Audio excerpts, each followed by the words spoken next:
start. Yeah. So if you both could just give like a brief intro of yourselves, and then I think we could dive into it. Sounds Awesome. good. Mabel, take it away. All right, I'll go first. Hey guys, I'm Mable from Multicoin Capital. We are a investment firm with the headquarters based in Texas, Austin. But however, we are quite decentralized. Myself is in China, and then we have some other team members right now in New York, as well as some other places in the US. We are a thesis-driven investment firm, and then we have a hedge fund as well as a venture fund. A fun fact about myself, I'm actually from class 2015 at Columbia College. So very happy to join this event today. Roneil. It's amazing. You're back at your alma mater for this talk. So yeah, I'm Roneil. I'm one of the co-founders of a project called Audius. It's a digital streaming service that connects fans directly with artists and exclusive new music.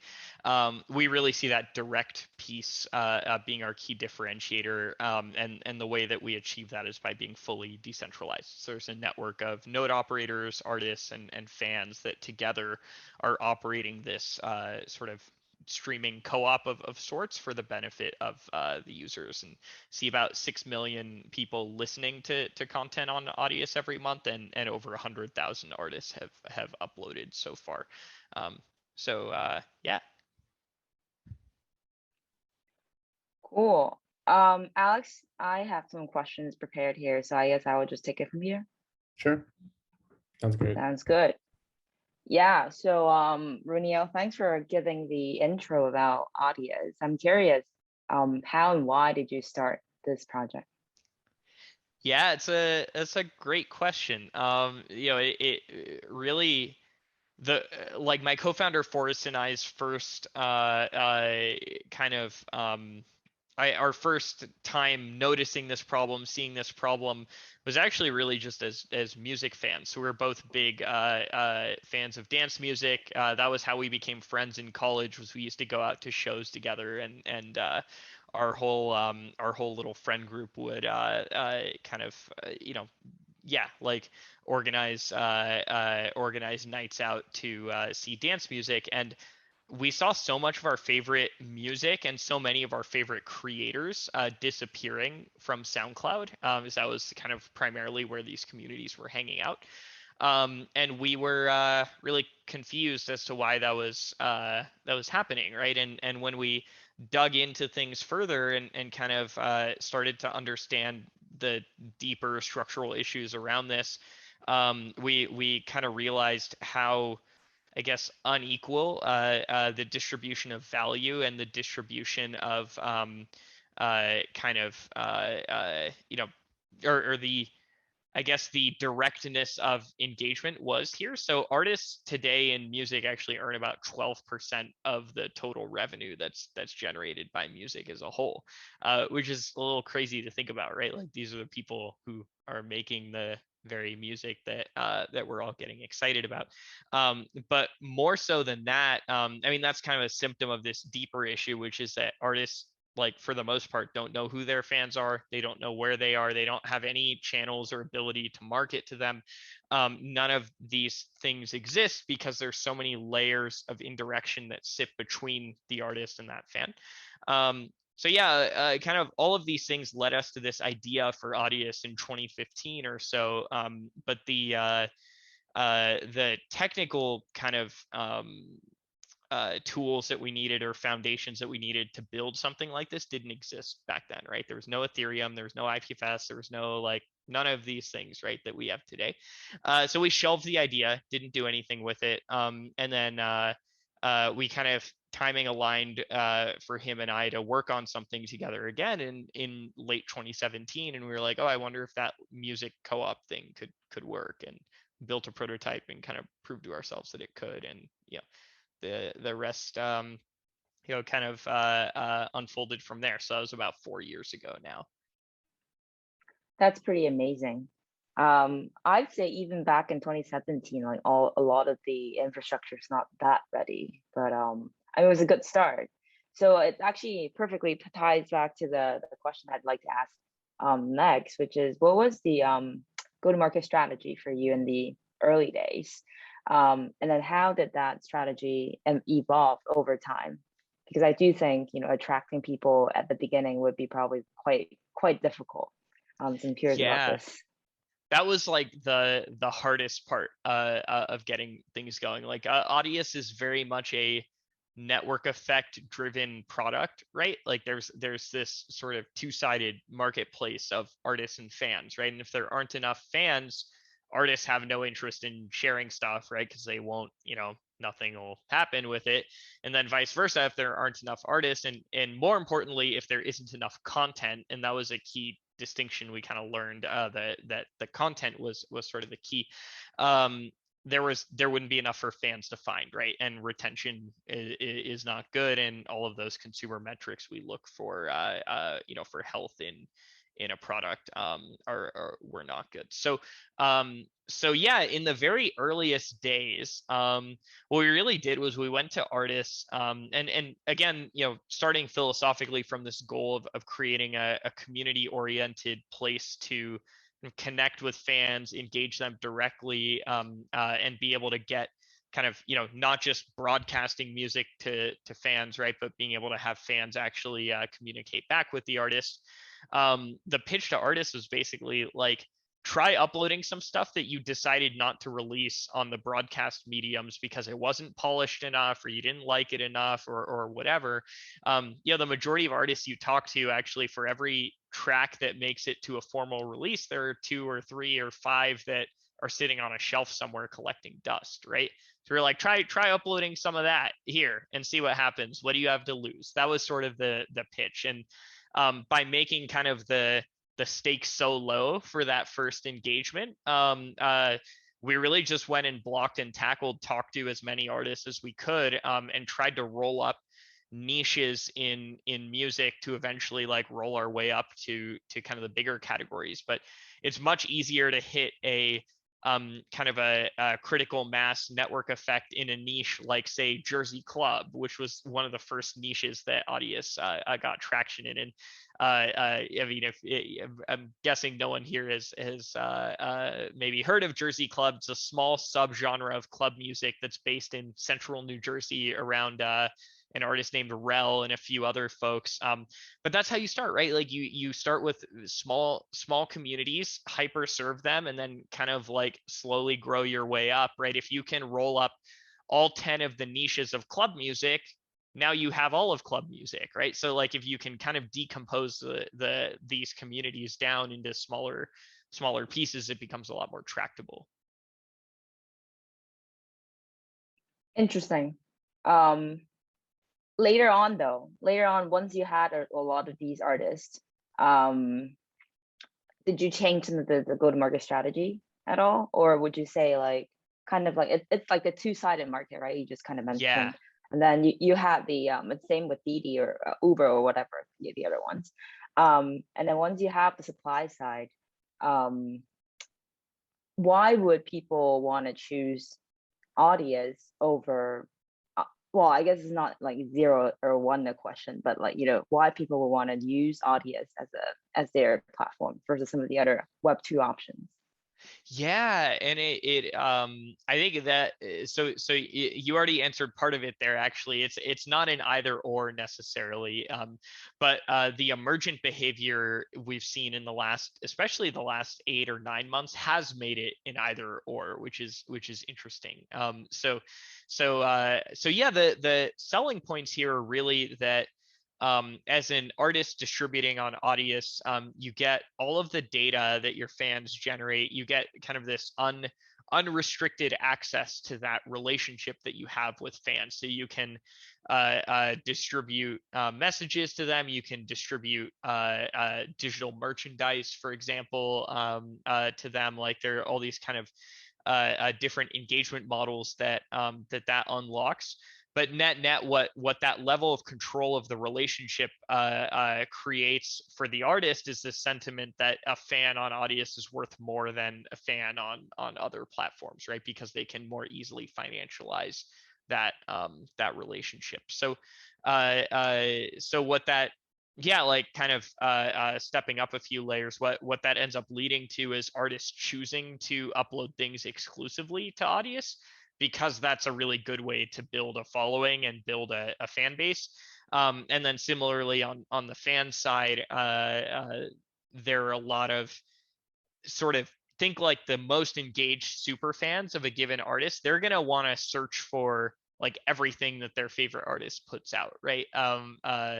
And those are the folks that first come to Audius and start following that favorite artist of theirs, and then we kind of like slowly grow down from there into the more mainstream part of an artist fan base. But yeah, the value prop for us has always been artist focused and kind of hyper serving the artist, to the extent that by building the best tools for managing those fans and the best product experience for them, they are choosing to use Audius exclusively, which is then driving the most fan engagement, right? Because once you have a track from like Mike Shinoda, for example, who's been a big power user of Audius. He has a number of tracks on Audius that are at least as far as we're aware only on Audius, just because they were like, he made these neat little tracks on live Twitch streams, like for example, so he would run a 4-hour Twitch stream and make a beat live, people would watch, provide feedback, be excited, and the artifact at the end can end up on Audius. That's now an exclusive piece of content, right? And super fans of Mike Shinoda are now going to come to hear that and to listen to that and engage with it. So yeah, that's why even the way I described Audius when first starting, it's connecting fans with artists and exclusive new music. That exclusive part is not by forcing artists or anything like that. Artists are just choosing to share things kind of exclusively or primarily here, because they think it helps their it helps increase the value of their distribution over time. This is super interesting. So you kind of brought up a few points that I really like. So one is obviously you're leveraging this creator economy, but then like a lot of these are not enforced by the IP concept of IP in Web2, but instead it's more like I think it was Chris Dixon or someone else who wrote the article about the super fans or 1,000 fans or something, which is like how you kind of really leverage your diehard fans and then try to build from there. I think that's exactly what you are saying here, and also the fact that Audius itself is a tool that it's easier because of a lot of these crypto network that enables like people are easily kind of engage with their fans and then help themselves monetize and whatnot. So I think that's quite interesting. How about so like this is kind of related to DAO. So I want to touch upon a little bit on that.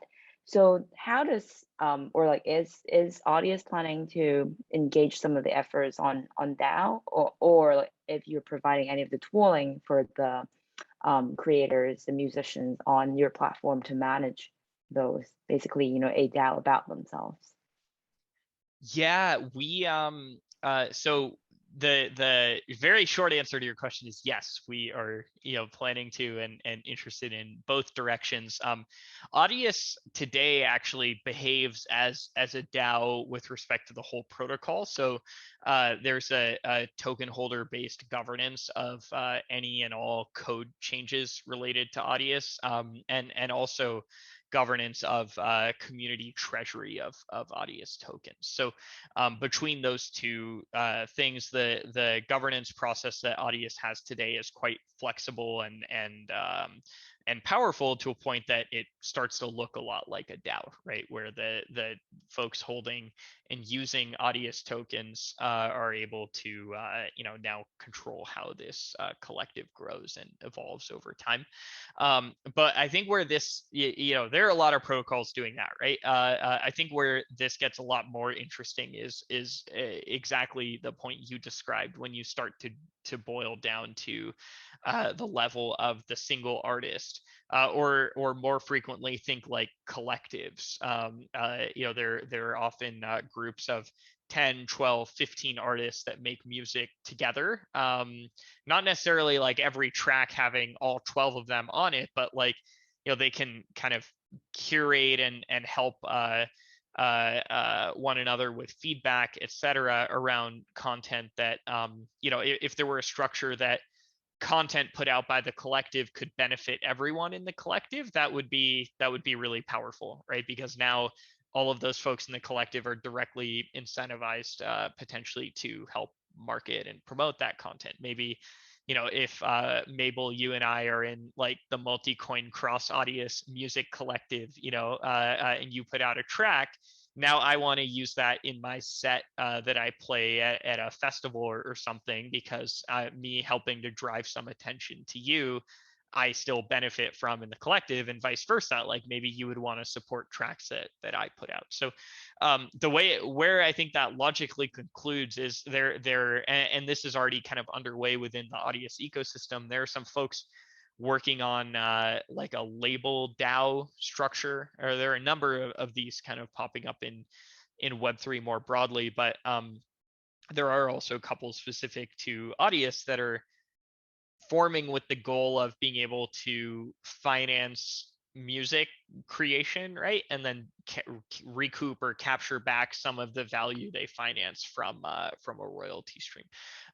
So yeah, super excited to see more exploration around this. I do think in the near future we'll see the first kind of artist specific DAO, right? Like if I'm wanting my fans to be enfranchised in the success of my music in the same way that a collective might be collectively enfranchised in one another's music. I think that type of a model will be really exciting. I do think that'll be kind of like the final stage of this, right? Like where, there will be differing levels of granularity of grouping in DAO structures, but ultimately the kind of smallest granularity becomes the single artist specific DAO with their fans. And then what if there could be the collective of DAOs, right? You could even imagine if ever 5 artists kind of merge their artist specific DAOs into a collective group where their DAOs can indirectly vote on this parent DAO's thing. So it's like turtles all the way down, right? But there's going to be some really fun, I think, aspects to the composability of all these tools. Absolutely. You just mentioned that, like, if Multicoin have a track. Actually, I do have a track on Audius. I didn't know that. That's amazing. Oh yeah, my I God, I'm told gonna this go follow you right now. It's not a very popular one. It's a podcast. So I run a podcast myself. I told Cooper about this too. So the reason cool. I brought this, so I brought this up is because I think maybe there's some way for myself to find where my fans are, because like I also uploaded them to Apple and some of the other platforms. So like I was more thinking that was like very early on. Not a lot of people were using Audius. I thought that was right after we invested in Audius.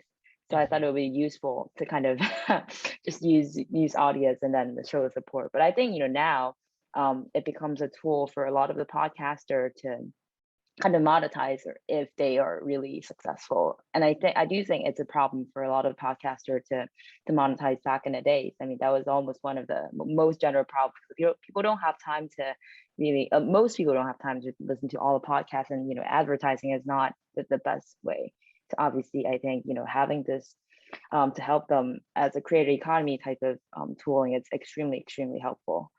And then you mentioned the protocol. So I want to kind of dive deeper on that topic. Who are the key stakeholder in the protocol are? Yeah, so there are kind of the way that we think about breaking down these audiences is into kind of 3 broader buckets. There fans, like people coming to listen to stuff. There are artists who are coming to upload things and get engagement and earn revenue ultimately. And then there are these kind of infrastructure operators, right, that power and support the network. That ranges everything, anywhere from developers who are building novel listening experiences and things like that, to node operators who are hosting the open source Audius node software and doing so to help host all the content, metadata, everything else, right? So it's that latter group that enables Audius to be fully decentralized, right? So there's no infrastructure that our company runs that's kind of necessary for the network to work, which I think is a really kind of powerful thing. Even today, actually, the majority of listening that happens on Audius is being driven by third-party user experiences, not like the the user interface you see when you go to audius.co. So all of these players kind of together are sort of collectively dependent on Audius from different dimensions, right? The infrastructure provider folks are earning income by running nodes, and then making more in staking rewards and revenue than they expend on their operational costs for running those nodes. Artists, of course, are looking to build fan bases and build a valuable distribution channel, and fans are looking for interesting music. So serving all of those sort of desires and aligning incentives between them is kind of the role that the Audius token plays in the ecosystem, and I think that's how these folks are able to kind of trustlessly engage and interact with one another and have everyone be happy and be productive there, without some central party controlling those interactions and controlling the rules there. So node operators staking the token to be able to host content and earn rewards, but then that stake can be slashed if they misbehave. Artists actually to access like more advanced and costly, kind of from the network perspective, distribution features, have to stake the token to get access to those. And then on the fan side, what's we're just seeing begin to happen, which has been really, really encouraging and exciting, is fans starting to purchase and build up kind of balances of the token to go tip their favorite artists, and to engage in kind of this audio token economy that started to come up around Audius. So we've seen all kinds of different funny things being offered in exchange for Audius tokens, like everything from there's some guy who was like, I'll help master your track for you if you give me 100 Audius tokens, or things like this. So all of these kind of like knock-on effects we're very excited by, with the core being that Audius is this sort of new music economy, right? And we want Audius as an ecosystem and a community to enable all of these sort of interactions, even if they're not necessarily native to the product itself. This is interesting. So you said this guy, so let's say someone who wants to exchange their work for the 100 audio token, where does this interaction happen? Is it on Discord, or is it on somewhere natively on Audius? Yeah, it's on Discord and Twitter right now are the two places I've seen this kind of unfolding. So the on Audius itself, there are plans kind of in progress in the community to add direct features for payments, right? Like the ability to tip an artist or to do things like this. But the community today has kind of hacked around the lack of those features directly being in the product and come up with kind of novel ways to do this themselves, which has been really cool. I think that's the best, like, building a product, like to see what are the things that you didn't anticipate, but that your users sort of like hack your thing to do, that's like the best indication of what maybe should be built next, right? This is like right now to do something like what I described would take multiple hoops, right, because it's not supported by the core Audius product, but maybe it could be, and then that would now be much easier, and you'd probably see a lot more liquidity and engagement in that little like ad hoc freelance marketplace that's starting to emerge around the token. For sure. I think, what you touch upon was one aspect for certainly. And then also, if you introduce some of the credentialing system into the audio Mhm. audience ecosystem, that will be also very interesting because obviously, people live for status, especially on the kind of social. I mean, right now it's not yet a social platform, but the reason I got interested in what you described is because I feel like that's really kind of like leaning towards or kind of leading towards whatever more like a social platform where people have a lot of interaction and then they earn from proof of work almost. So I think that's quite interesting. Yeah, I mean, you answered some of the questions I wanted to ask you about the audio token. So I guess we can skip that part. However, I do think it will be interesting to talk a little bit more about the how you are kind of leveraging, say, like NFT, or maybe you are already thinking about membership status type of things to kind of engage people and help the business for these creators. Yeah, so today right now you can list NFTs that you have issued or that you own on your Audius profile, and then those actually link out to wherever the sort of market for that NFT exists. So they can link to Metaplex for a Solana NFT, they can link to OpenSea for an Ethereum NFT.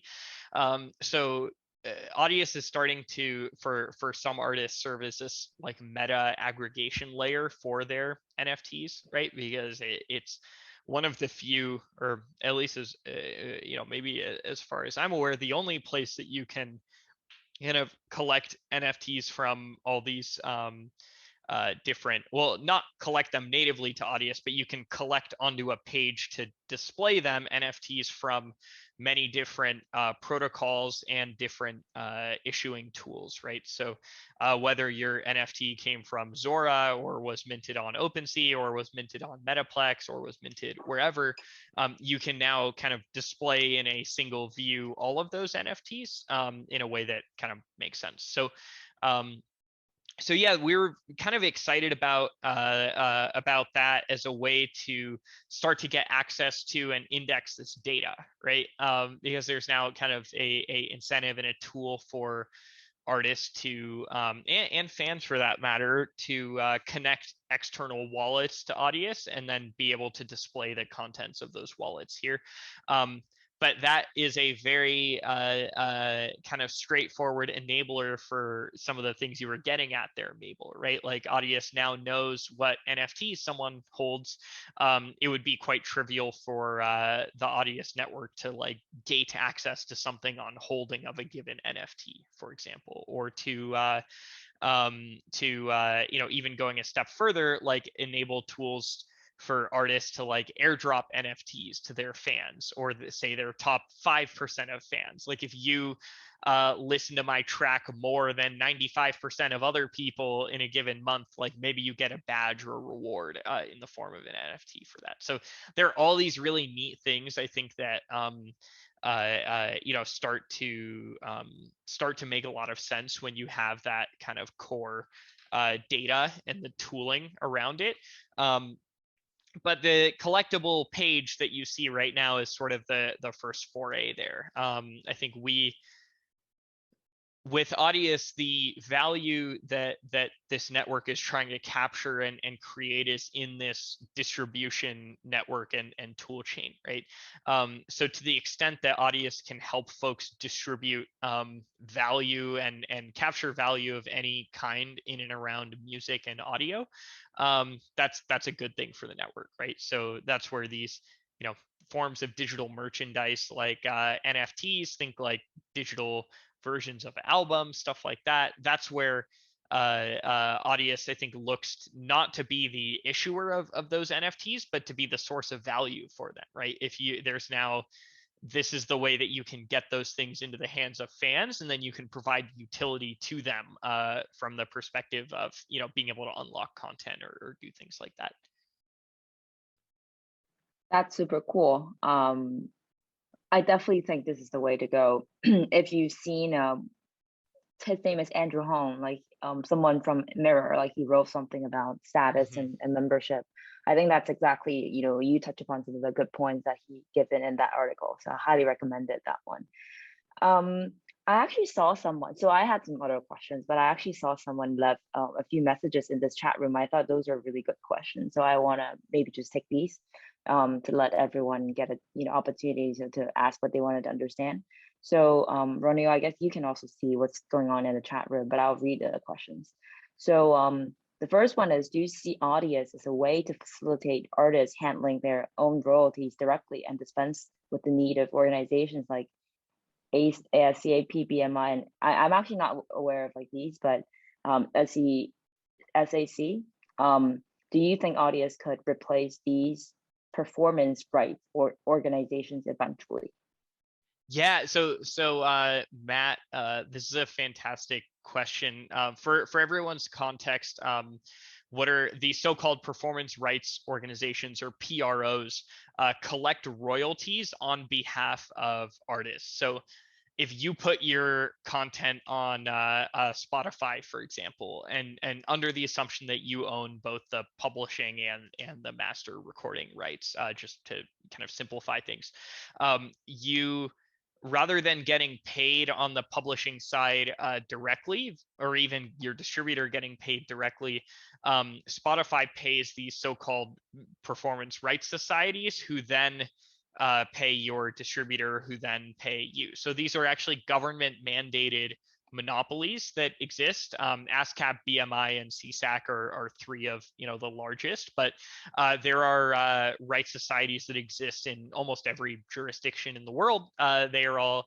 disconnected. So if you're an American artist, like say myself, and I put out a track and someone in the UK plays it on radio, the radio station will actually pay the UK Rights Society that governs them, who then pays the American Rights Society that I maybe have registered with, who then pays my distributor, who then pays me. So what ends up happening there, unfortunately, because of all these hops, is people don't have perfect data. Things get lost in translation. So I've heard stories from artists that they've gotten checks in the mail for like radio plays, for example, that happened 10 years ago or more, where the money just kind of got lost somewhere in the shuffle, and someone finally figured out, oh yeah, there's like $5,000 check for so and so sitting here that they never cashed. I wonder why, and it's because they mailed it to the address that someone had like 10 years ago or whatever, right? So yeah, it's just a really, really messy thing. But as it stands today, that is actually kind of there's like a sort of mandated structure around this. So the way that Audius right now works, when someone uploads content to Audius, they're actually agreeing kind of as part of the terms of use to notify their existing PRO that Audius, the distribution on Audius is not subject to collection on their behalf. So like basically the what someone's representing when they upload is that they have the ability with their ownership of the publishing rights to not have to have compulsory royalty payments out to the PROs. More generally, I do very much believe that artists should have sovereignty and choice over how their payments get directed, and this shouldn't be something that they're kind of these forced monopolies in, right? Because it leads to all these kind of problems, right? There's no incentive for some of these folks to kind of innovate to be able to make payments more quickly, because they capture interest on the float, right? if they can sit on money for a year or two rather than pay it out in like a day, they get to collect interest that whole time. So it's just this whole like very hairy mess of things. And as an artist, if you don't want to be doing collections via one of them, you should have a right to not do that, right? And unfortunately, that's not the way that the music industry works today, but that is the promise that the vertically integrated distribution in the form of Audius can help to solve, right? Because in Audius, you can elect to just get paid directly rather than going through this. So yeah, very good question. Sorry, there's a lot of context there in that. Clearly, Matt, you have some understanding of music rights and whatnot already. So hopefully everyone was able to follow along okay there. This is interesting. Definitely a deep dive. I have no context to this, but thanks for sharing a lot. And then the other one is actually quite interesting because you just had the TikTok partnership announcement. Congrats on that. So maybe you can talk a little bit about that partnership and integration and how that came about and how you see the partnership growing and evolving. Yeah, so similarly for everyone's context, Audius launched or was the first kind of streaming service, or DSP is called, to launch the ability to push content into TikTok. So if you uploaded a track to Audius, there's now a one-click button that you can use to make that content available in TikTok to be able to create new videos with or whatever you want.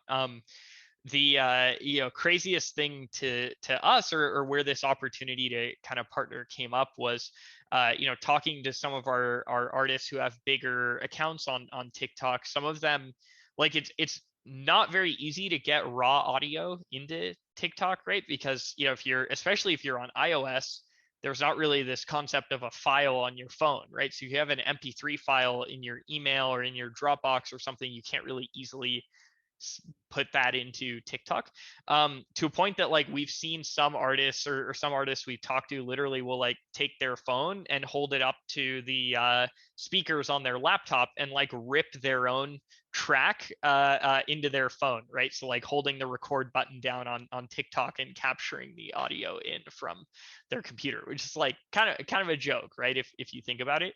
The state of the art tooling there is to use a distributor to push the content into TikTok, right? And that can sometimes even take like days for it to show up there. So this is just such a simple thing to be to enable that kind of direct connection. So it kind of helped TikTok a lot, of course, in that, because it created a way for people to easily put content in. The way it helps Audius is those tracks that are in TikTok now help direct traffic back to Audius also, right? Because they're kind of marked as such. So so there's this neat kind of cross-pollination effect there that we could enable. And yeah, with respect to how we see that partnership growing and evolving over time, unfortunately, I can't share too much on that just yet. Things are still pretty early, but as you all have probably seen with TikTok's recent NFT launch as well, I think they as a group are very excited about the opportunities that crypto creates for their creators to start to monetize on TikTok, right? So being able to use these sorts of tool chains to connect directly with their audience and distribute digital merch and things like that. That's super cool. I think this actually, is a really good question that we discussed about the kind of mainstream partnerships. And I want to kind of change the topic a little bit to the Web3/crypto side.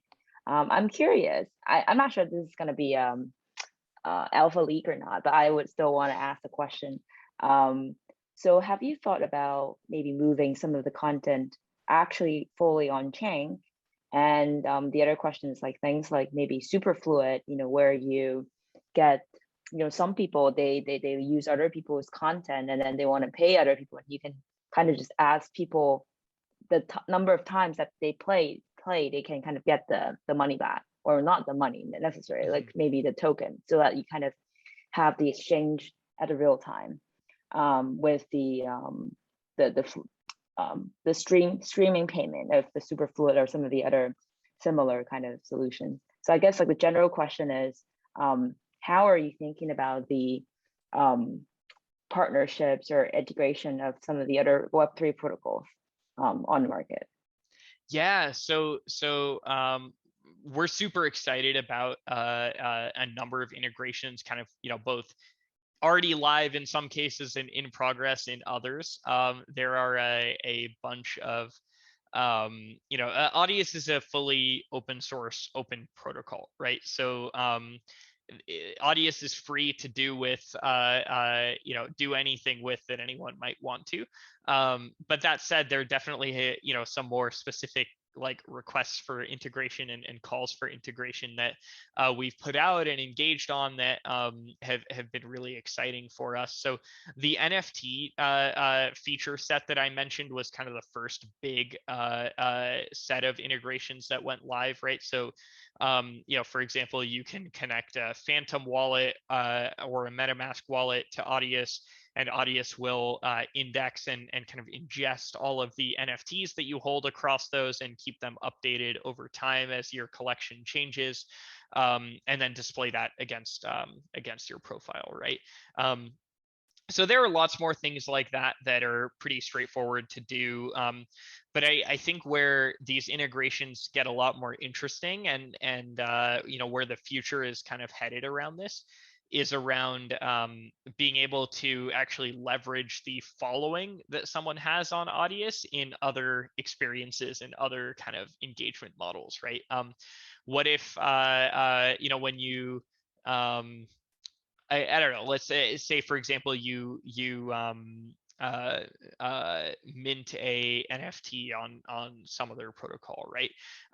If you could now message to all your fans on Audius that there's an auction of that NFT happening, and to tell people, hey, like, go bid here, right? There's now this distribution channel to 6 million today Web3 native users that you can direct to different types of experiences and engagement models. Even being able to do things like around concert ticketing, for example. What if you could identify who of your fans on Audius, say, are based in Cleveland, which like the data that Audius provides right now could enable you to answer a question like that. And what if you could target them with messaging about an upcoming show in Cleveland, right? And say, hey, go get this concert ticket. I mean, the possibilities around that are just endless, right? Even what if by attending a given artist tour, your concert ticket could now unlock additional digital content and experiences if you hold it in your Audius account. So yeah, super excited about all of these sorts of things. The community has been hard at work on kind of documentation and tooling to make this more accessible to folks. So yeah, very, very excited to see what comes of all of that. And yeah, I mean, Audius is it's open source, so like anyone can build anything that they want here, which is I think, at least in my opinion, one of the coolest aspects of this whole Web3 movement and ecosystem. Absolutely. I think this is a great mark to end this question. And then obviously, thank you for the time, on a Friday afternoon, and thanks to people at Blockchain at Columbia organizing this one. Alex, Okay, I guess I'll just hand it over to you. Sure. Yeah. No, thanks so much, both of you. This is super interesting. And yeah, thanks everyone for kind of first day of LedgerFest. Back tomorrow for another full day. All right. Have a good Cool. one, everyone. Thank you, guys.